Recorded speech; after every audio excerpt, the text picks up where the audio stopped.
RDC est à 7 mois des prochaines élections. Le compte à rebours vient d'être activé. Un bon timing pour aborder le bilan du quinquennat de l'administration Tshisekedi sur le plan économique, dans le secteur des finances, dans la lutte contre la corruption et la sécurité, surtout dans la partie est du pays.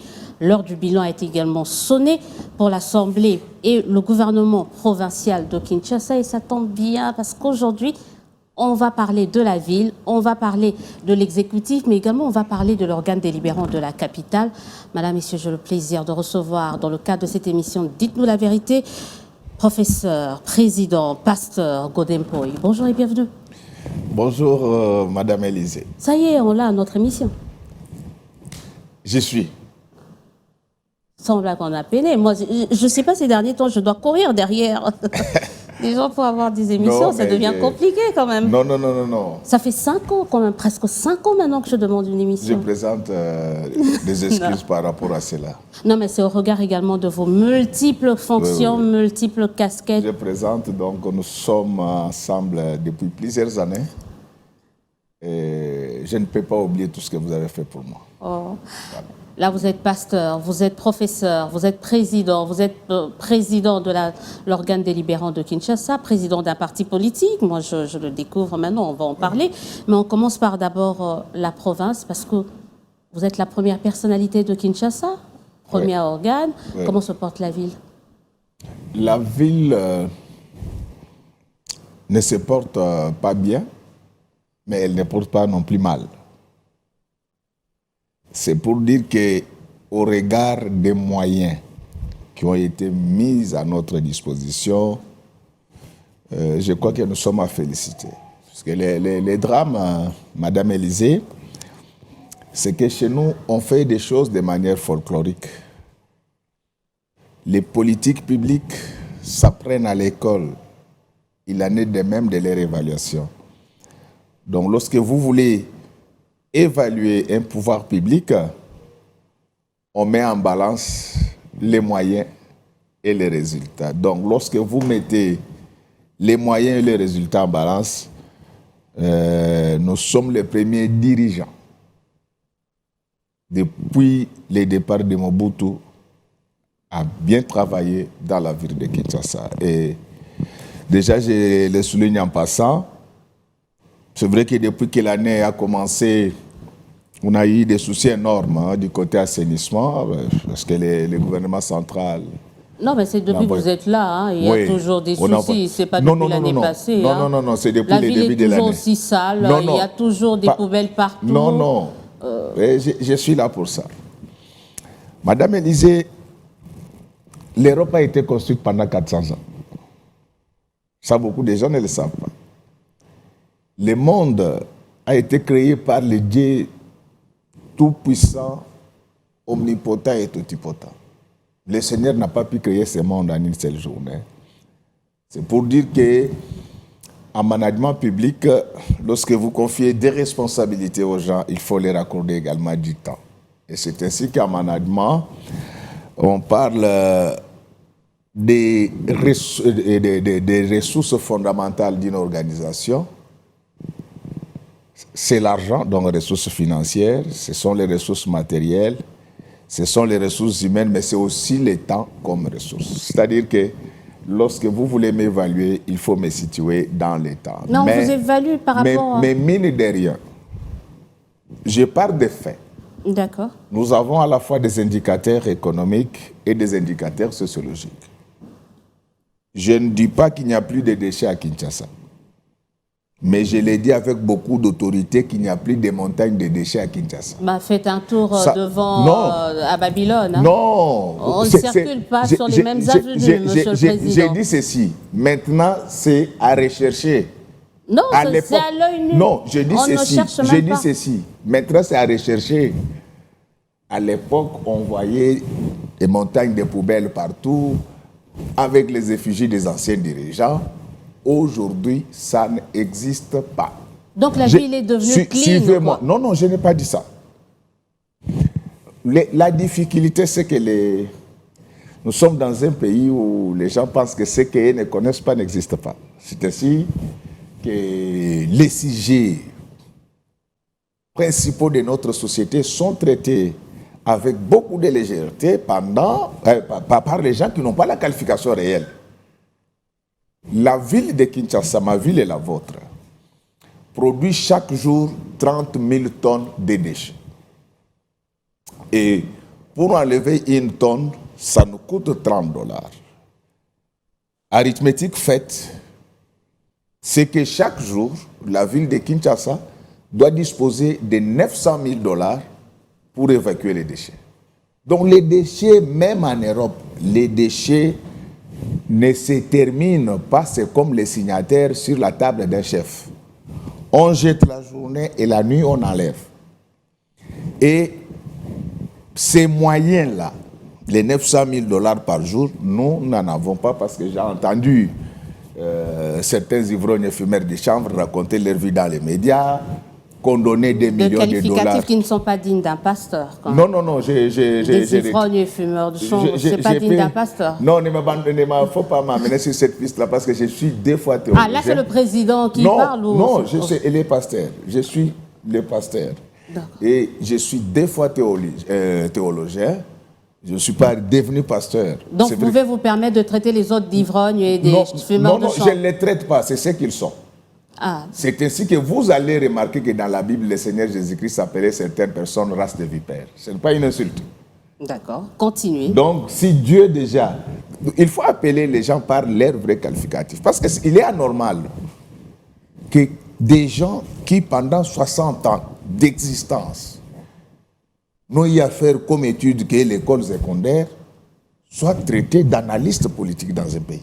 C'est anormal. On revient quand même sur les déchets, on va parler de ça. Je rentre aux déchets. On revient sur les déchets. Parce qu'on vous a dit à un certain moment qu'on donnait des millions de dollars. Je vous l'ai dit, ça fait, si je ne m'abuse, 15 mois que cet argent n'arrive pas. Si Bandal est balayé chaque jour, c'est avec mes modestes moyens. Je ne suis pas encore riche. Je ne suis pas capable de balayer toute la ville. En fait, ce que je voulais faire voir ici, c'est que les questions de l'État, on n'en parle pas avec légèreté. Il faut avoir le maximum d'informations. Mais donc, non, en même temps... Donc les 900 000, là, personne ne nous les donne. Comme si cela ne suffisait pas. La Constitution dit que les provinces, c'est vrai que la ville de Kinshasa n'est pas une province, mais elle a le statut d'une province.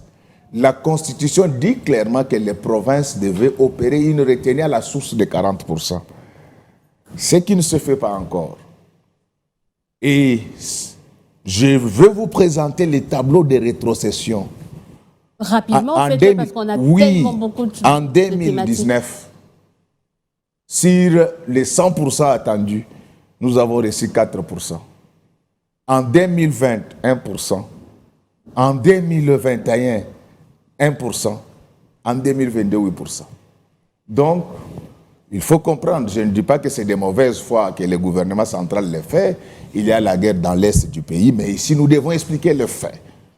Donc, sans moyens, vous n'avez plus les montagnes de décès. Ça, je l'ai dit avec beaucoup d'autorité. Deuxième chose, avant que vous ne soyez nés, dans cette ville, les gens vivaient dans les noirs. Et quand vous êtes nés, vous avez trouvé ces ténèbres-là. Les gens vivaient dans une obscurité comme si on était dans un monde de sorciers. Il y a des avenues comme Kassavubu qui sont restées pendant 40 ans sans être éclairées. Aujourd'hui, l'éclairage public est une effectivité et j'ai le bonheur d'avoir un témoin oculaire. C'est ces journalistes puissamment intelligents, Israël Moutala pour ne pas les citer. Je l'ai rencontré à Paris. Vous connaissez les sérieux, vous connaissez sa biométrie. Ce n'est pas quelqu'un qu'on manipule. Moi-même, son ami, il me soutient difficilement. Et il vous a dit quoi? On était avec lui. Kinshasa est devenue une ville lumière. On était avec lui à Paris. On était avec lui à Paris. Je lui ai demandé de prendre des images et de faire la comparaison avec Kinshasa à ce qui concerne l'éclairage public. Rencontrer les... Il sait ce qu'il va vous dire. On va lui poser aussi la question, Kinshasa est devenue une ville lumière. Comme si cela ne suffisait pas. Moi, j'ai eu le bonheur d'atterrir au même moment que Macron. J'étais fier d'être quinois ce jour-là. Parce que la ville était à la fois... La ville était scintillante et brasillante. Mais je reconnais que du côté assainissement, depuis que l'année a commencé, on a eu d'énormes soucis parce qu'il y a la guerre dans l'Est qui plombe tous les budgets de l'État. Nous nous sommes organisés, et tel que je suis en train de parler avec vous, toujours dans le cadre de nos adventures habituelles. Par la grâce de Dieu, au mois de mai, nous allons reprendre le poids de la bête. Président, donc ça, ce sont des faits. Ce sont des faits, Godin Poyi. Là, vous faites vraiment l'avocat du gouverneur de la ville. Non. C'est que beaucoup vous reprochent d'ailleurs. Vous êtes en train, je peux en placer une, peut-être poser ma question. Vous êtes carrément en train de reproduire le discours que tenait un certain Roger Ntsingui à l'époque où il était à la tête de l'organe délibérant de la capitale. Alors, Roger Ntsingui, pour ceux qui ne le savent pas, c'est votre prédécesseur. Bon, moi je ne parle pas de personne. Son discours n'est pas si différent de votre. Non, j'ai dit ceci. C'est le temps, c'est le moyen, il disait ça aussi. J'ai dit ceci. J'ai entendu plusieurs personnes dire, mais pourquoi le président de l'Assemblée provinciale de Kinshasa, il est plus vocal que le gouverneur? D'abord, pour votre information, depuis que je suis né dans ma vie, je n'ai jamais demandé 1000 francs congolais au gouverneur de la ville de Kinshasa. Ce que j'ai dit là, les très hauts me regardent et mon père m'entend de sa tombe. Donc moi, je ne suis pas comme... mais pourquoi vous voyez blanc là où toute la population, près de 15 millions de Congolais, voient que non, mais c'est un désordre structuré, organisé. Non, c'est ça la difficulté. Oui. C'est ça la difficulté chez nous. Au Congo, vous pouvez trouver un historien qui interprète la Constitution. C'est ça le Congo, l'environnement du faux. Vous allez trouver un constitutionnaliste parler de la monnaie. Ce sont des choses qui n'arrivent pas au Congo. Mais vous savez que par rapport à l'insalubrité, tout le monde peut dire que la ville est sale, sans pour autant être historien. J'ai dit ceci. Pour faire un bilan, il faut avoir un point de départ. Et j'ai dit bien, ça s'apprend à l'école. Et pour votre information, la gestion est une question tellement importante qu'on ne la laisse pas entre les mains de n'importe qui. Lorsque vous parcourez le monde, toutes les études relatives à la gestion sont les plus chères du monde. Lorsque vous êtes à Francfort, un petit master professionnel en gestion, c'est 32 000 euros. Lorsque vous êtes à Harvard, c'est 120 000 $ l'an. C'est pour éviter ce fait d'artifice. C'est ainsi qu'aujourd'hui, tout le monde parle de la gestion et poser la question... Non, on parle de l'insalubrité, on n'a pas besoin de finir à Harvard pour voir que la ville est sale. Vous voyez, ce que vous parlez de la salubrité, là, ça fait partie des politiques publiques. Il y a des configurations, il y a des représentations, il y a la mise à l'agenda. On vous connaissez beaucoup plus pragmatique, beaucoup plus pratique que théorique. Là, suivez-moi, il n'y a pas... Je suis à la fois... Moi, je ne suis pas intellectuel en chambre. Je suis à la fois théoricien et praticien. Je vous pose la question. Nous avons des indicateurs sociologiques. Avant nous, les montagnes de déchets étaient partout. Est-ce qu'aujourd'hui, vous en voyez encore? Je ne parle pas des déchets, parce que nous parlons de deux choses différentes. Moi, je ne parle pas des déchets, je parle des montagnes de déchets. Les déchets à Kinshasa, il y en aura chaque jour, parce que nous en produisons au moins 30 000 tonnes. Vous jetez les jours et la nuit, nous enlevons. Ça, ce sont des faits. Je vous dis, vous pouvez circuler avec vos caméras. Il n'y a plus de montagnes de déchets à Kinshasa. Je vous prendrai au mot. Non, on va continuer. Je vous prendrai au mot. Et aujourd'hui, lorsque vous passez sur le boulevard Lumumba, là, mais vous êtes fiers d'être la fille de Kinshasa. Ça, ce sont des faits. Ça n'a pas été fait avant nous. Kinshasa n'est pas que le boulevard Lumumba ou le boulevard de 30 juin. C'est ça aussi, cette image réductrice de Kinshasa. Non. Réduire Kinshasa à ces grands espaces, ces grands... ce boulevard, alors que Kinshasa, c'est pas que ça. Je suis très à l'aise. C'est ça la difficulté. Moi, je ne dis pas que je suis plus intelligent que les autres. Quand vous suivez France 24, vous voyez des imbéciles parler là-bas. C'est ça la légèreté. Les politiques publiques, ça prenne à l'école. Lorsque vous dites, je vous ai fait voir que l'Europe, que je connais relativement bien pour y avoir passé les plus gros de ma vie, a été construite pendant 400 ans. Pourquoi vous nous demandez, nous, de changer tout dans 5 ans? Mais c'est parce que vous demandiez pareil aux autres, à vos prédécesseurs. Non, on vous rend la monnaie de votre pièce. J'ai dit ceci. Je n'ai jamais été de cette école-là. Tous ceux qui me suivent savent que moi, je suis un homme équilibré. Et même quand j'appartiens à une obédience politique, je mets toujours la dose chrétienne et la dose scientifique. Mais ça, je vous prends au pied de la lettre. Faites le tour de la ville de Kinshasa. Aujourd'hui, je ne parle pas des déchets, parce que les montagnes de déchets n'existent pas. Si vous voyez les déchets la journée, c'est tout à fait normal. Nous en produisons 30 000 tonnes le jour. Vous jetez les jours, on ne peut pas les évacuer les jours parce qu'il y a trop de bouchons.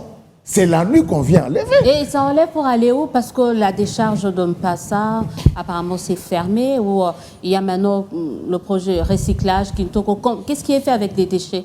Bon, au stade actuel, nous n'avons pas encore la technologie très avancée pour transformer ça notamment en énergie électrique comme ça se fait à Stockholm. Maintenant, l'option que nous avons levée, parce que la décharge publique a eu des problèmes, c'est avec ces ordures que nous sommes en train de remplir toutes les érosions de la ville de Kinshasa. Et le projet projet Kintoko au Hamas, qu'est-ce qu'il en est? Non, ça c'est une affaire privée. Il s'occupe des. C'est un partenariat public-privé? Oui, c'est avec l'exécutif? Oui, il s'occupe des questions des bouteilles en plastique qui n'a pas une incidence directe avec l'assainissement. Et je voulais, parce que j'entends souvent les gens parler... Une incidence directe sur la... Non, mais faites un tour sur la rivière de Calamou, quand il y a débordement sur les nids, c'est à grande partie à cause de ça. Naturellement, je suis d'accord avec vous, Madame Élysée. Ce que nous sommes en train de vivre maintenant, je ne presse pas pour ma chapelle. Moi, je suis courageux. Depuis que l'année a commencé, l'assainissement piétinait, j'ai présenté des excuses aux Quinois. Nous sommes en train de reprendre le poids de la bête. Vous allez voir aujourd'hui qu'à part Willery, où il y a encore des soucis, donc de ce côté-là, les choses sont en train de revenir dans l'ordre. Mais l'assainissement coûte cher. Lorsque les gens parlaient de 2 millions, là, c'est ça l'inculture. Lorsque vous êtes à Brazzaville, c'est pratiquement la commune de Kembassek en termes de superficie. La ville de Brazzaville a chaque mois 6 500 000 $. Rien que pour l'évacuation. Donc, il faut nous féliciter et beaucoup de gens qui ont appris la gestion à l'école nous félicitent. Et même les anciens dirigeants nous félicitent parce que nous avons fait plus ça. Vous avez parlé de 2 millions que devait vous donner, par exemple, le président, l'exécutif central. Mais on est en train de se dire, que produit la ville de Kinshasa? Pourquoi? C'est pourquoi aujourd'hui, vous n'arrivez pas de vous-même à avoir des ressources nécessaires. J'aime échanger avec, je me rends compte que vous êtes de la race d'Israël Moutala. Voilà, quelqu'un qui réfléchit. J'étais surpris d'attendre même ça de la bouche des ministres nationaux. Il dit non, la ville de Kinshasa a beaucoup de moyens. Mais j'ai dit, est-ce que ce monsieur, il a lu la Constitution dans sa vie?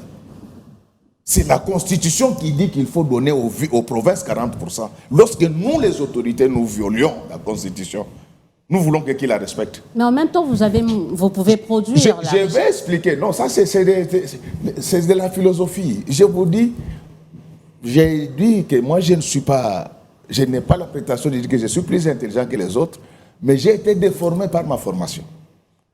Sur le plan scientifique, ce qui n'est pas mesurable n'existe pas. Donc, quand on argumente, il faut étayer. C'est lui qui vous a parlé des ressources qu'aurait la ville de Kinshasa. Je souhaite que vous puissiez lui poser la question. Est-ce que la RDC, c'est la parcelle de son grand-père? La Constitution dit que ces gens-là doivent faire la retenue à la source. Lui, il est qui pour refuser? Deuxième précision. La fiscalité locale congolaise, c'est la fiscalité la plus pauvre. Vous pouvez aller à la DGI, demander à la DGI à l'époque où elle-même collectait ces impôts-là, quelles sont les recettes qu'elle a réalisées.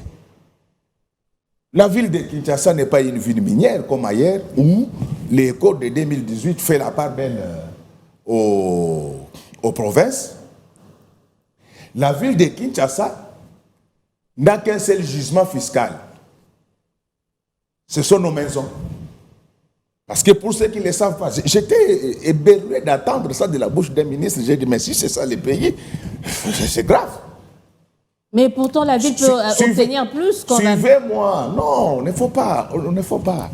Lorsque vous êtes marié, vous laissez à votre femme 10 000 francs congolais.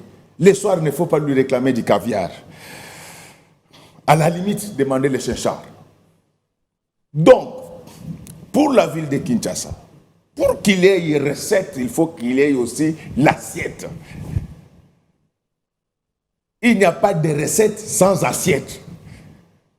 La fiscalité locale de la République démocratique du Congo est alimentée par 3 types d'impôts. En l'occurrence, l'impôt foncier, l'impôt sur les revenus locatifs et l'impôt sur les véhicules. Je commence par l'impôt sur les revenus locatifs parce que c'est celui qui devait produire plus de recettes.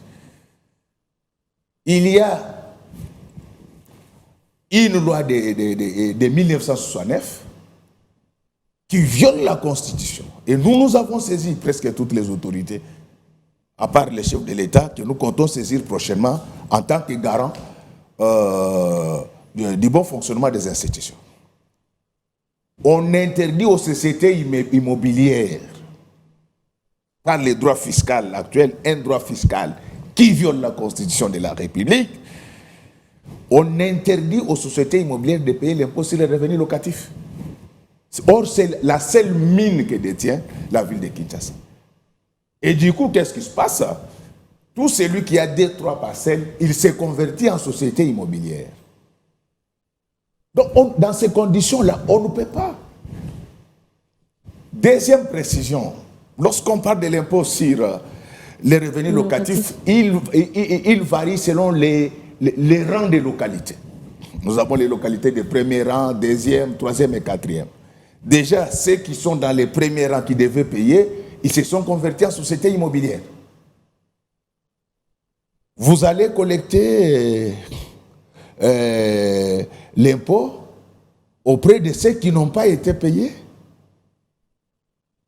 Deuxième précision, en ce qui concerne l'impôt sur les véhicules, la ville de Kinshasa, d'après les dernières statistiques que nous avons eues à la DGI, il y a 1 million de véhicules qui ont été immatriculés. Ces 1 million de véhicules ne circulent pas au même moment parce qu'il y en a qui sont en panne et consorts.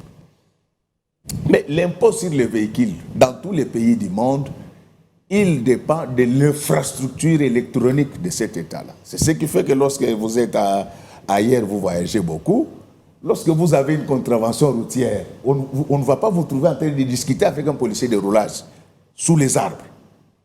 La contravention vous suit chez vous. La logistique n'est pas encore prête par rapport à cela. Lorsque nous voulons faire les recouvrements forcés, les conducteurs, qu'est-ce qu'ils font? Ils savent que nous travaillons jusqu'à 16 heures.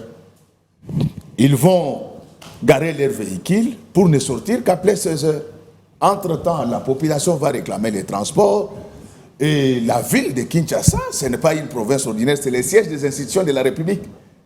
Le gouvernement central ne va pas accepter qu'il y ait des remous sociaux. On vous dit qu'il faut s'y soir. Bref, vous n'avez pas les moyens de votre politique. Non, on doit expliquer ces choses. Parce que moi, j'étais éberlué d'entendre ça de la bouche d'un ministre national. J'ai dit, mais j'ai un grand respect pour toutes les autorités. Je n'ai même pas la prétention de dire que moi, je suis plus intelligent que les autres. Mais c'est honteux quand de tels discours sont tenus par des officiels. Demandez à Israël Moutala, qui a beaucoup d'entrées à la DGI. C'est carrément notre référence, hein, la référence de cette émission. Finalement, on aurait dû l'inviter ici. C'est une biométrie atypique. La prochaine émission, il sera là. Vous oui, comme ça, il pourra... ça ne me gênerait pas. Donc, aujourd'hui, vous n'avez pas le moyen de votre politique. Vous ne pouvez pas en inventer. Ça risque d'être compliqué. Non, nous en avons quand même inventé. Comme quoi? Donc, lorsque nous avons vu que le gouvernement central, avec la guerre dans l'est du pays, a des problèmes, nous avons puisé un peu dans ce que nous pouvons encore avoir comme cervelle dans nos têtes. Nous nous sommes dit, de par le monde, il y a 2 voies par lesquelles les États se sont développés. L'Occident s'est développé par le secteur bancaire.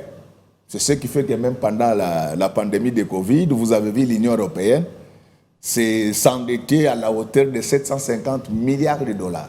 Et cette dette sera payée jusqu'en 2058. Mais l'Asie n'a pas suivi cette voie-là, l'Asie s'est spécialisée dans la co-entreprise, ce qu'on appelle vulgairement les partenariats publics-privés, donc en multipliant des zones économiques spéciales. Nous nous sommes dit, si nous suivons ce qui doit venir du gouvernement central, nous risquons de perdre la face. C'est ainsi que nous avons trouvé un BOT qui nous permet de vous construire un marché central moderne. De nous construire, et encore, ben voilà, on y est. Un nouveau marché de nous central construire le marché central moderne. Qui était prévu. Est-ce qu'on aura le grand marché? On va recommencer à fréquenter le grand marché d'ici la fin de cette année. Mais si, c'était prévu depuis l'année passée, depuis l'année. Puisque vous parlez déjà. Bon, vous regardez qu'au fil des ans, votre discours change. Vous avez dit aux Quinoises et Quinois, quand j'ai dit vous, c'est pas vous. On l'adapte à votre discours. Oui, c'est pas vous. Vous avez dit qu'on ne faisait rien au grand marché. Maintenant, vous commencez à dire, est-ce que ça sera prêt? Mais on adapte ça à votre discours. Vous avez dit 2021. Maintenant, 2022, on est en 2023 quand même. Nous ne sommes pas en train de construire une toilette publique. Nous ne sommes pas. Et je vous demande vraiment de faire un effort. Moi, je sais que vous le faites. La télé, la radio, c'est les 6 années de l'école. On n'invite pas n'importe qui dans les médias comme je le vois. Je ne dis pas que moi je suis intelligent. Mais on n'invite pas des ivrognes et des fumeurs du chanvre.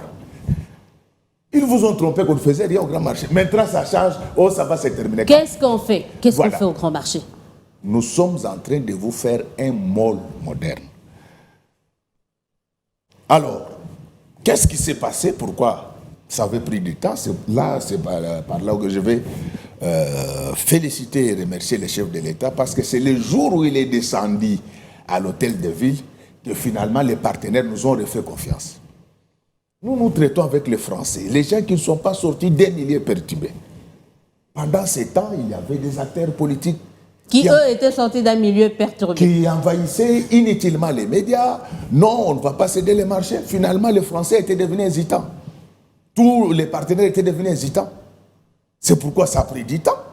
C'est le jour où le président est venu à l'hôtel de ville que finalement les partenaires nous ont refait confiance. Nous sommes en BOT et je l'ai dit avec beaucoup d'autorité. Je ne permettrai à personne de parler de ces marchés à part le chef de l'État. Parce que personne ne nous a donné un seul franc pour les construire. Bah, vous aussi, vous pouvez en parler. Oui. On en est où avec les travaux? Très avancé. C'est-à-dire, par très avancé, vous pensez à quoi? On est à 5 mois de l'échéance, à 5 mois? Non, il nous faut combien de temps? Là, je vais vous envoyer ce que j'ai comme image ici. Désolé. On va illustrer, non, il n'y a pas de problème. On va illustrer cela. Je vais vous envoyer cela, mais nous ne faisons pas la course. Si, on fait la course. Il y a des gens qui vendent dans des situations exécrables. On fait la course. Je sais, votre problème, comme vous entrez seulement dans des supermarchés. Non, justement, j'ai besoin de mon grand marché. J'ai dit ceci, on se connaît, madame Élysée. J'ai besoin de mon grand marché. Vous n'allez jamais au grand marché, on se connaît. J'ai besoin de mon grand marché. On se connaît. Moi, il y a mes collaborateurs qui sont avec moi ici. Pourquoi j'avais demandé qu'on puisse détruire ces marchés-là? Je suis allé avec eux visiter les grands marchés. Mais il y a des choses que je ne sais pas te dire. J'ai trouvé nos mamans. C'est pourquoi il faut apprendre à respecter la femme dans la vie. J'ai trouvé nos mamans qui vendaient dans un environnement où il y avait des matières fécales partout. Les toilettes du grand marché, si vous y entrez et que vous en sortez, vous devez prendre des antibiotiques. C'est ainsi que nous nous sommes dit, on doit faire quelque chose de moderne. Au lieu de continuer à nous enquiquiner, vous devez quand même nous féliciter. Les travaux ont déjà commencé, je vais vous donner des images d'illustration. Et nous nous en tenons au délai de décembre. Mais si jamais il y a des soucis, on n'aura pas honte d'expliquer. Au moins aujourd'hui, ceux qui vous disaient qu'on ne faisait rien, en tout cas, on ne vous enquiquine pas, mais on vous pose des questions que se posent bon nombre de ces femmes, je suis là. De ces mamans, de ces hommes qui ne demandent qu'une chose que de retrouver le marché. Donc, ce sont des questions que se posent. Non, nous travaillons pour nos vaillantes mamans. Et d'ailleurs, la priorité sera accordée aux anciens occupants. Donc, quand on va commencer à réattribuer les locaux, que personne ne se fasse escroquer qu'on va me vendre des locaux. On ne va pas vendre maintenant. Nous sommes en BOT, il faut d'abord permettre aux financiers de rentrer dans ces frais. Donc, dans un premier temps, on va faire louer. Quand les financiers auront récupéré son argent, c'est à ce moment-là que le marché va revenir à la ville. Mais je voulais quand même rencontrer ce que vous disiez tout à l'heure. Il y a des gens qui disent, mais le président de l'Assemblée provinciale, il est plus vocal que les gouverneurs. Ce n'est pas, d'abord, il n'est pas interdit au président de parler. Quand ça ne marche pas, c'est moi qu'on attaque. Quand ça marche, pourquoi vous m'interdisez de parler? Depuis que vous êtes né, est-ce que vous avez vu Elengue Selaï transplanté? Donc on a fonctionné de manière irrationnelle. Nous, quand vous nous voyez faire Kikwit, quand vous nous voyez faire Elengue, ce n'est pas de façon mandarinaire, c'est réfléchi. Nous sommes arrivés à la tête de cette ville. Nous avons vu que le nord et le sud n'étaient pas reliés. Le sud de la ville, c'est vers Mongafula. Le nord, c'est la Gombe. Nous nous sommes dit, il faut faire Elengue. Aujourd'hui, c'est terminé. Personne n'en parle. Bah, il y a toujours des bouchons. C'est terminé, mais il y a toujours des bouchons. Autre problème. Non, on n'en parle de jamais, non. Autre problème de la ville, on ne peut plus circuler sur Kinshasa. C'est impossible. Vous avez construit de routes, vous en avez réhabilité d'autres. Mais la circulation est devenue un casse-tête. D'abord, je suis content pour une fois vous avez reconnu. Vous savez, les faits sont têtus. Non, mais sur base de ce que vous dites, hein, oui, moi, les routes, nous en avons fait plusieurs. Mais seulement nous, quand nous sommes arrivés, nous nous sommes dit que nous devons corriger certaines injustices.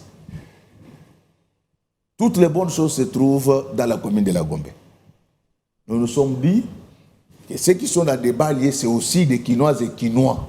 C'est ainsi que vous aurez remarqué que toutes nos routes, c'est Makala, c'est Bumbu, c'est Selebao, c'est Kinsuka, c'est.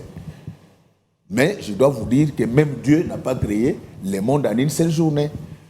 Alors pourquoi les bouchons continuent?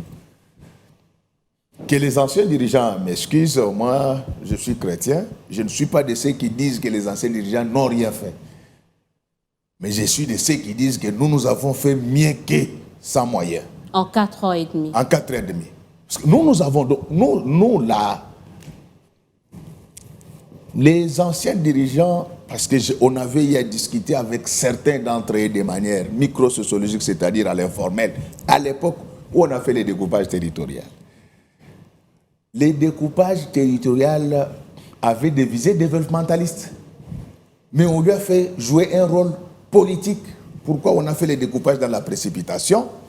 C'est tout simplement parce qu'il fallait neutraliser des adversaires politiques. En l'occurrence, Moïse Katumbi et Papa Etienne Tshisekedi, de très heureuse mémoire. Et on se retrouve avec le Kasaï oriental comme la plus petite province. Et vous savez de ce côté-là comment on fait des enfants. Il suffit seulement d'administrer un bisou à sa femme. Demain, elle vous donne des jumeaux. Ces gens-là se retrouvent avec un petit espace. Volontairement ou involontairement, pendant tout ce temps, les grands projets de développement étaient orientés vers l'est de la République. Il y a des provinces comme l'Équateur, Congo central, Bandundu, Kasaï. Ils se sont retrouvés dans la dèche. Par instinct de confort, ceux qui étaient au Kasaï sont allés à Lubumbashi, les autres sont venus à Kinshasa. Mes frères Mongo viennent chaque jour à Malukulaba. Et après cette mesure, la population quinoise a pratiquement doublé. Avec les mêmes infrastructures, c'était prévisible qu'il y ait des bouchons. Mais regardez ce que nous avons fait. Ayant constaté cela, ayant constaté que les routes que nous avons faites ne sauront pas juguler cette question, c'est ainsi que nous avons mis en place Metrokin, encore une co-entreprise. Encore un rêve. Metrokin, votre mandat tire vers sa fin, on n'a même pas encore... Vous avez raison, nous avons rencontré beaucoup d'obstacles. On a les bailleurs de fonds disponibilisé l'argent depuis l'année passée. Et j'en profite pour féliciter mes collègues députés provinciaux. C'est l'Assemblée provinciale qui a voté l'édit qui pouvait autoriser cette activité-là. Donc quand je parle, c'est avec raison, parce que dans la gouvernance locale, il y a des actes que le gouvernement ne peut pas poser si moi je n'ai pas autorisé. Alors, Metrokin, qu'est-ce que nous avons rencontré comme obstacle? Quand on veut commencer les travaux, on trouve les installations de la régie des eaux dans les mêmes périmètres. Les infrastructures de la SNEL, Vodacom, et plus grave encore, il y a des pipelines de Congo 7 qui sont passés par là. Et ces pipelines, d'après ce qu'on m'a fait comme rapport, sont là depuis 1920. On était en négociation, finalement, Congo 7 a exigé 5 millions de dollars qui sont déjà disponibilisés. Et je me bats. Quand je parlais du grand marché, les gens disaient que c'était du leur. Je me bats avec l'aide de Dieu. Au moins demain, les travaux métropolitains commencent. Mais vous auriez dû être gouverneur parce que vous êtes apparemment le seul à vous battre. Mais bon, vous êtes quand même la première autorité de la ville. J'ai dit ceci. Donc, je vais expliquer. Parce que souvent... Rapidement, parce qu'il y a tellement de thématiques. Tellement de choses. Mais, non, ce n'est pas la dernière émission. Non, mais avec vous, là, je préfère épuiser mes questions. Oui. Bon, allez, va. Donc, pour les gens qui ne comprennent pas, si je prends fait et cause pour la ville de Kinshasa, ces gens-là ne savent pas comment fonctionne un État. C'est nous qui avons élu les gouverneurs. Quand ça ne marche pas, c'est moi qu'on insulte. C'est nous qui avons adoubé le programme. Lorsqu'on adoube le programme, on s'en approprie. C'est nous qui votons les budgets chaque année. Et on ne les vote pas dans les termes qu'il a été présenté par l'exécutif. Nous modifions. Et pourquoi ne pas défendre notre bilan? Défendre votre bilan. Je vous l'ai dit, je suis parmi les rares présidents des assemblées provinciales qui ne demandent pas l'argent au gouvernement. Et j'en suis fier. On espère que les téléspectateurs vont vous croire sur parole. Non, beaucoup de thématiques. Moi, je ne fais pas des choses pour que les gens croient à moi. Je fais des choses pour que Dieu croie à moi. Mais au moins pour que vous soyez réélu. Sinon, vous n'auriez pas postulé. Vous avez besoin que les gens croient en vous pour être réélu. Les pouvoirs viennent de Dieu. Ce n'est pas Dieu qui pose un bulletin. Qui va poser un bulletin. Pourquoi vous m'avez invité aujourd'hui? C'est Dieu qui a touché votre cœur. On commence rapidement parce qu'on n'a plus beaucoup de temps. On va entamer. On a fait brièvement, rapidement. C'est vrai qu'il y a beaucoup de choses à dire sur la ville de Kinshasa, sur ce qui a été fait, ce qui a marché, ce qui a moins marché. On parle rapidement sur le bilan du quinquennat de Tshisekedi. Allez, rapidement sur le plan économique. Qu'est-ce qu'on retient? Bon, sur le plan économique, sur le plan du cadrage macroéconomique, il y a eu des progrès énormes. J'ai passé toute ma vie à étudier l'économie congolaise. Je peux vous donner les agrégats macroéconomiques de ces pays de 1960 à ce jour. Lorsque l'actuel président prend le pouvoir, nous avons un PIB qui était autour de 46 milliards de dollars. Aujourd'hui, nous sommes à 75 milliards. C'est-à-dire que nous avançons. Que des chiffres. Oui, c'est ça le problème, c'est ça la rationalité. Je vais vous rencontrer sur le terrain du panier voilà, c'est tout ce qu'on attend, même en France. Je vais vous rencontrer. Le pays où les gens sont moins perturbés, on parle du pouvoir d'achat. Je vais vous rencontrer. Je vais vous rencontrer. De 46 milliards à 75 milliards, nous avançons. Lorsque l'actuel président arrive aux affaires, nous avions un budget de 4 milliards 800 millions. C'était un record. Donc depuis 1960, personne n'avait réalisé un tel budget. Nous sommes sous le gouvernement Tshibala. Mais aujourd'hui, nous avons un budget de 16 milliards et demi. Nous avançons. J'entends, il y a des gens qui parlent de l'inflation. Je ne sais pas s'ils savent ce que c'est une inflation. Lorsque nous interrogeons les chiffres, lorsque l'actuel président prend le pouvoir, les taux d'inflation étaient d'abord de 28%. Aujourd'hui, nous sommes à 5%. Nous avançons ou pas. Mais les gens confondent les choses. C'est-à-dire que lorsque vous êtes en train de faire l'évaluation des politiques publiques, il faut le faire sous l'optique de la contingence, c'est-à-dire tenir compte de l'environnement. L'actuel président, il prend le pouvoir, nous avons perdu bêtement 2 ans dans les conflits FCCH. Après, c'est la pandémie de Covid. Après, c'est la guerre russo-ukraine. Après, c'est la guerre dans l'Est du pays. Le sort s'acharne sur lui, s'est acharné sur lui. Pardon? Le sort s'est acharné. Oui, ça c'est le sort. Donc, c'est-à-dire acharné sur... Pour ceux qui ont étudié l'évaluation politique à l'école, après avoir présenté les chiffres, ils contextualisent. Mais sur le plan si on ne pouvait parler que de ce qui concerne les cadrages macroéconomiques, on dit bravo. L'inflation que nous observons actuellement sur les marchés, moi je suis un homme indépendant d'esprit. Dans tout ce que je fais, j'y mets ma foi et j'y mets la science. L'inflation à laquelle nous assistons maintenant est une inflation importée. Et quelles en sont les causes? En 2019, nous avons connu des perturbations climatiques qui ont fait qu'il y a eu des hivers forts dans tout l'Occident. L'énergie, devenue trop chère, a eu des implications sur les coûts de production. Nous sommes le seul pays qui consomme ce qu'il n'a pas produit.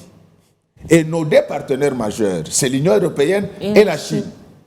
Du coup, comme ça, le prix a augmenté chez les fournisseurs, c'est automatique. Est-ce qu'il faut un dessin pour comprendre ça? Il faut une explication, c'est que certains ne font pas. Comme si cela ne suffisait pas. La pandémie de Covid arrive, elle perturbe toute la chaîne logistique. Après, c'est la guerre russo-ukrainienne. Pourquoi vous avez vu que la guerre russo-ukrainienne a beaucoup d'implications chez nous? Sur les sanctions qui ont été prises par l'Union européenne ou l'Occident, il s'était interdit d'avoir certaines transactions avec la Russie. Et comme ils devaient se ruer vers d'autres marchés, cela a alimenté l'inflation. C'est ce qui fait qu'aujourd'hui, lorsque tu es dans la zone euro, l'inflation est de 6,9%. Aux États-Unis, ça vient de descendre à 5%. Ce sont des choses qu'ils n'avaient jamais vécues depuis un siècle. Mais la Chine a aujourd'hui un taux d'inflation faible de 0,7%, tout simplement parce que la Chine a profité des externalités positives de cette guerre, la Russie n'ayant plus de clients, et l'Iran se retrouvant dans les mêmes conditions que la Chine, ont dû vendre leur gaz et leur pétrole moins cher à la Chine. Et au même moment, au niveau de la Chine, ils avaient une technique qu'ils appelaient la stratégie zéro Covid. Chaque fois qu'une ville était atteinte, on confinait tout. Et lorsque vous confinez tous les territoires, vous bloquez et l'investissement et la consommation.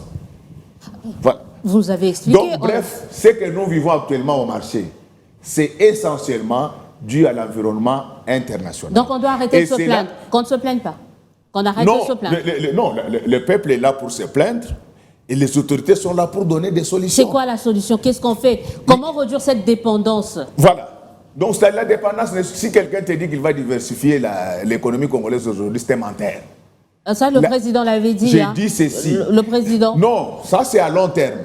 La diversification de la production connaît des obstacles majeurs en République démocratique du Congo.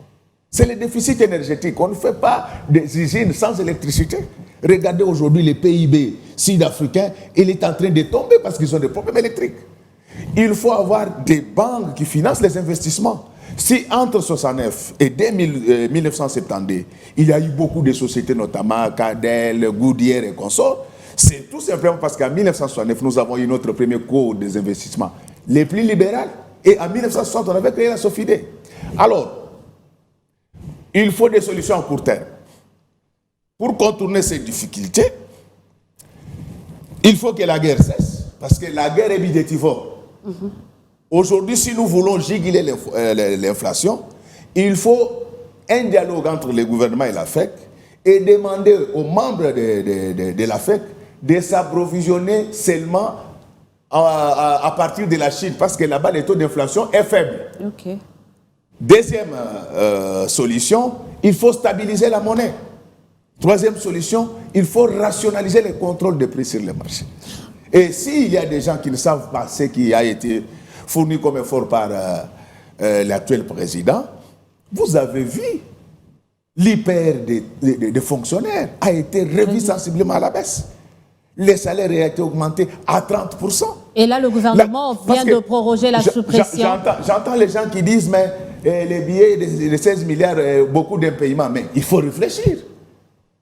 Nous avons aujourd'hui la gratuité. Obama, c'est 1,5 milliard. Mais de l'autre côté, on a les impayements. Suivez, c'est ce que j'ai dit. Parce que les gens ne comprennent pas, il faut un dessin pour qu'ils comprennent. Lorsque la gratuité est prise en charge, c'est bidiativore.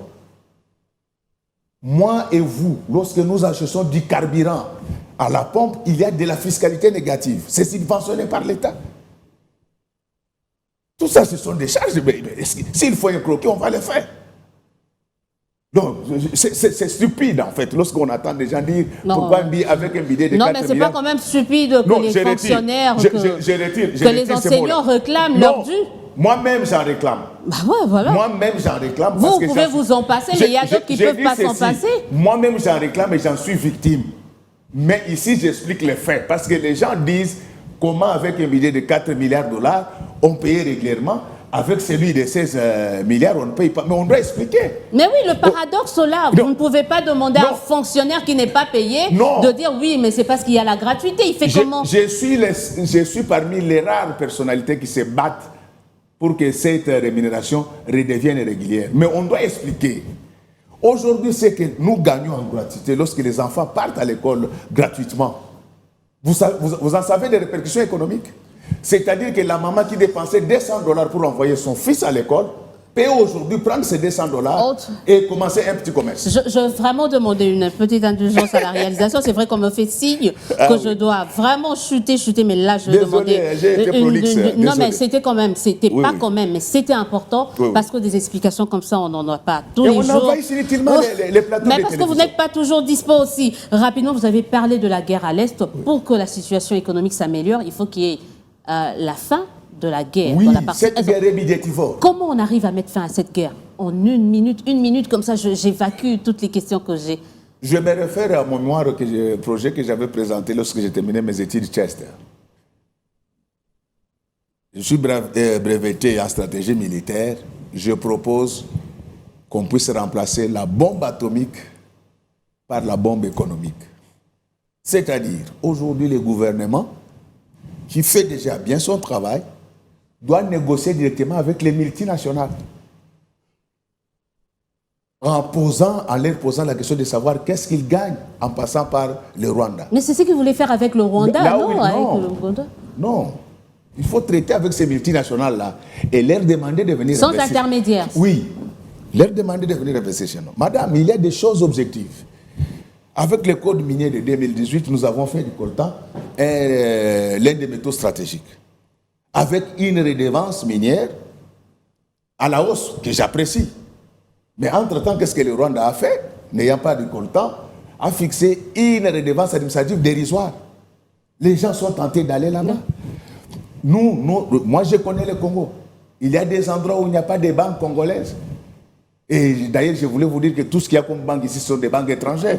À ce moment-là, lorsque vous dites aux gens que vous ne pouvez pas avoir plus de 10 000 retraits, plus de $10 000 sur votre compte, ils font quoi? Ils vont ouvrir des comptes au Rwanda. Donc, une de solutions... Ça, ce sont des choses sur lesquelles on doit réfléchir froidement. Je crois qu'on aura développé ça plus tard.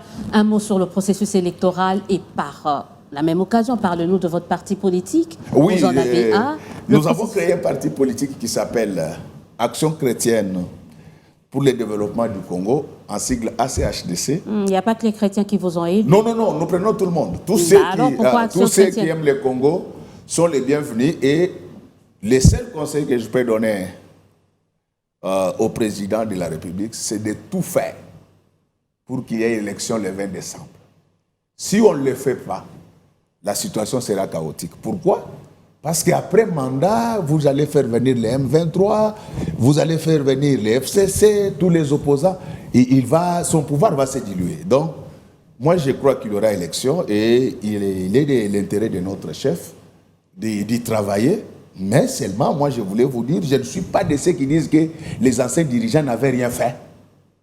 Mais l'actuel président et nous avons mieux fait que, et dans peu de temps.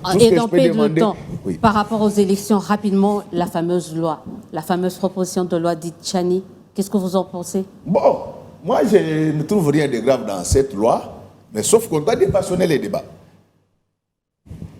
Tous ceux qui ont étudié les droits, ils savent que la religion est une source de droit. Moi, je parle de manière scientifique. la Bible interdit aux États d'avoir des dirigeants étrangers.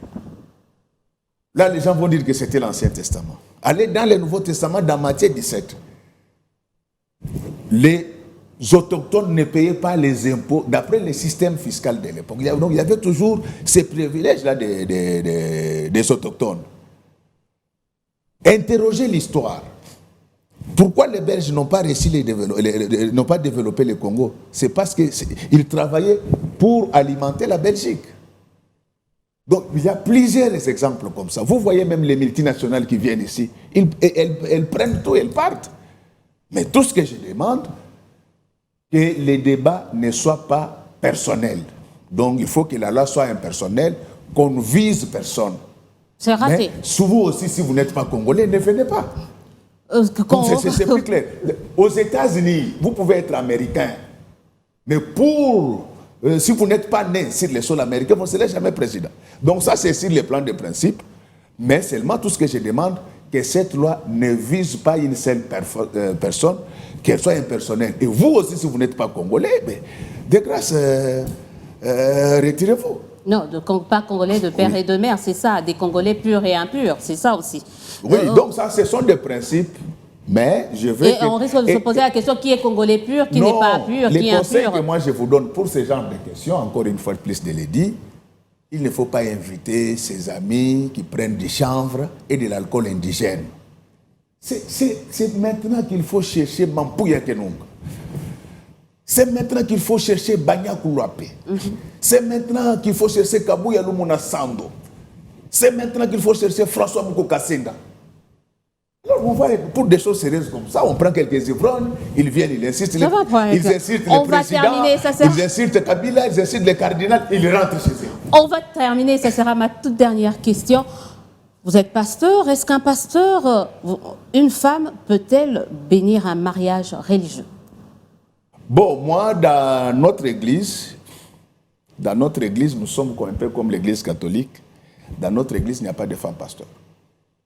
Tout ce que je sais, c'est qu'il y a des femmes qui connaissent la Bible mieux que certains pasteurs. Et il y a des femmes qui sont utilisées puissamment par Dieu dans d'autres domaines que certains pasteurs, c'est le cas de Maman Olangi, d'heureuse mémoire. Donc nous, dans notre église, nous ne croyons pas au ministère de la femme, mais comme je suis à la tête d'une grande organisation ecclésiastique, je suis les rassembleurs, nous en débattons, mais tout en respectant les convictions des uns et des autres. Oui, mais vous mettez un peu votre conviction de côté. Est-ce qu'il y a des femmes dans votre rassemblement? Il y en a? Plusieurs. Ben, Anne Moula. Merci beaucoup.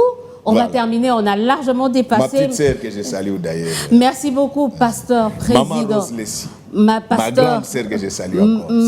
Pasteur, président de l'Assemblée provinciale de Kinshasa, mais président également d'un parti politique, membre de l'Union Sacrée. Oui. C'était un plaisir de vous recevoir. Non, merci beaucoup. Vraiment, si qu'il y a quelqu'un qui s'est senti choqué par nos propos, qu'il nous en excuse, mais toute personne ayant l'appétit d'y savoir, parce que si tu aimes la science t'aimera, aura constaté que nous sommes restés dans un argumentaire charpenté. Et que voilà. C'est vraiment, dites-nous la vérité, on a essayé vraiment de dire la vérité, rien que... Et encore une fois de plus, là, en tant que pasteur, je demande à toutes les forces politiques de se mettre ensemble, d'accompagner les présidents pour que nous puissions remporter la guerre. Si on nous prend cette terre-là, nous cesserons d'être autorités là où nous sommes. Merci beaucoup, on se dit au revoir. À très très bientôt pour un nouveau numéro de votre émission. Dites-nous la vérité, certainement, avec un autre invité. À très bientôt.